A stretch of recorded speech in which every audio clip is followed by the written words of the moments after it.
Well, I'll tell you what, it's 50 years on the 11th when I started my Austin apprenticeship, and I was into motor racing straight away a couple of years later.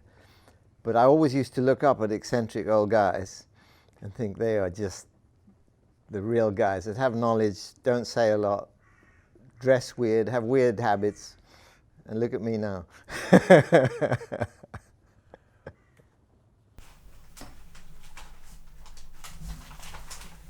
One of these here, I don't know. These were letters of thank you to me for taking these British guys, all the old anciens pilots, to open Fangio's museum in Balcarce, Buenos Aires.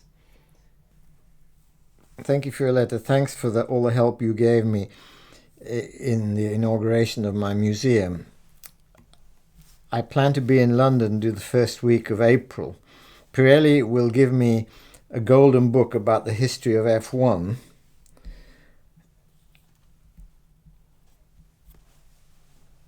And I think I'll be at the Dorchester Hotel. I hope to speak to you by phone. I actually spent time with him there. Best wishes for you and all yours, Fangio. And this stuff here, I haven't even got to this. That's Sterling Moss, Fangio and myself, and background people, and these are all letters from Fangio, which I don't know what they are. I'll tell you one little piece. There are millions of them, but in this era where everyone was asking him for autographs and advice, there were people like, and one case in point was Nigel Mansell. He was just got his first contract for Formula One racing with Lotus. He taps me on the shoulder because we were sitting side by side and Fangio was signing autographs. And he says, ask the old man what advice he's got for a new up-and-coming Formula One driver. And this summarizes Fangio's beautiful humbleness and good manners. He said, don't forget those people that got you here, namely your mechanics.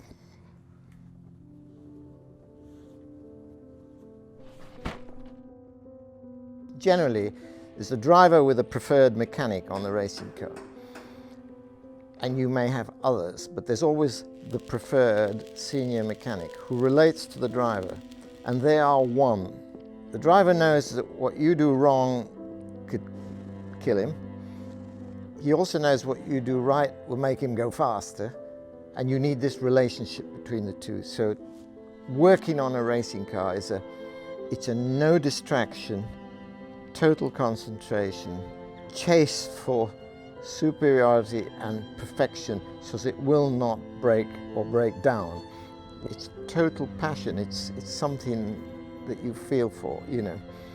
It's not like fixing something and screwing something together and then going to have a cigarette and a cup of tea and coming back and forgetting what you did. And cleanliness and clinicalness in your work is just essential.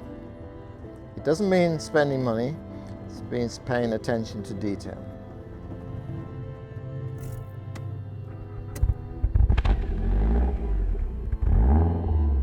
I don't know what it's like if someone's a passenger with me in a car driving because I'm at the wheel. But what I can do, and I tell this story very often, in my first days of being involved with proper racing drivers, you get driven places by them.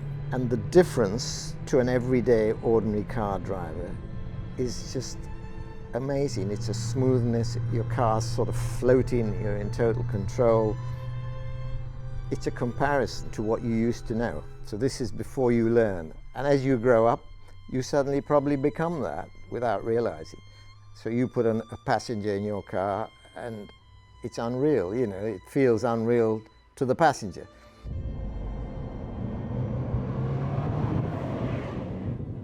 Well, the Lancia Integrale is a beautiful tool because it's very unassuming. It hasn't got a huge amount of horsepower. It's got four-wheel drive, which in these type of cars is very reassuring. And you can basically drive the small amount of horsepower it's got right up to you can use it all.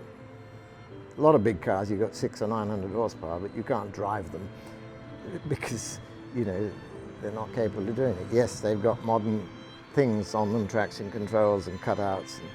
But driving an Integrale puts a smile on your face, and they're far from perfect, but it makes you think and concentrate, and you do what you've got to do.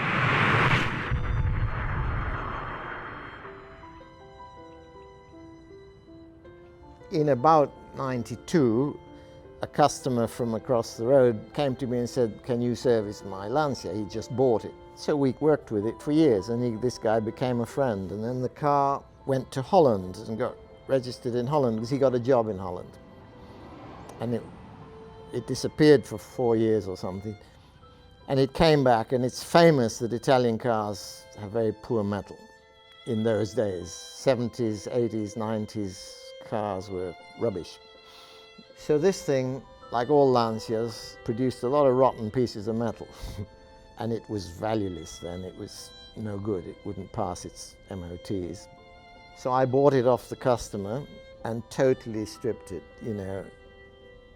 to bare metal, welded pieces in, changed pieces, to bring it back to total rust-free condition, And that's the history of that car, really. So from being a customer's, it became mine in scrap condition, and then we brought it back up. Everybody can make something look good. It's what's underneath the paint that counts. My name is Martin Middleton, and